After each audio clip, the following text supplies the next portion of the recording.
La coopérative Mirare, l'excellence née d'une vision commune. Ici, agriculteurs, artisans et experts unissent leurs talents pour élever leurs produits au rang de l'art.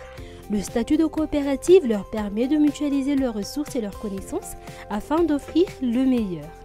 Ny antony safidiananay an'ilay hoe statut coopérative zany satria ny coopérative dia fikambanana olona maromaro mitovy vina ary mitovitovy asa.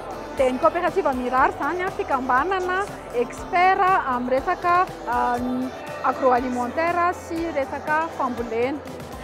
Ny antony anankiray koa satria raha misy zany orinasa kely be dia be samy manodina sakafo ohatra dia mety hoe hanano sarotra zareo raha ohatra ka hoe tsy manana fahefana anakarama ingénieur agronome ohatra agroalimentaire ao amin'ilay orinasa na hoe tsy manana fitaovana rehetrarehetra ahafahany manodina ny vokany. Dia raha mivondrona ho coopérative anankiray ireo orinasa kely be dia be ireo dia afaka miara-mitambatra izy mampiasa fitaovana anankiray afaka manakarama spécialiste anankiray hitambarana zany dia tsy misarasaraka.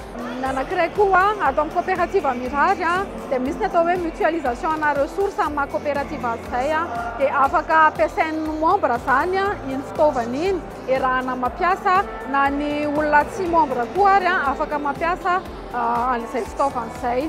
Derrière chaque sachet, une chaîne de production méticuleuse prend ainsi vie. La coopérative sélectionne ses agriculteurs avec soin et les forme, ce qui garantit la traçabilité et la qualité de leurs produits. Ny coopérative Mirare koa dia manampy ny tantsaha miara-miasa akaiky amin'ny tantsaha zay manomboka ary amin'ny fifantenana an'ilay tantsaha hoe izy ny tantsaha iasa aminay dia avy eo ireny tantsaha ireny omenay fiofanana dia arahana maso ny zavatra ataony dia avy any amin'ny zareo ihany zay no maka ny akora ho ahodinay ho lasan'ilay vokatra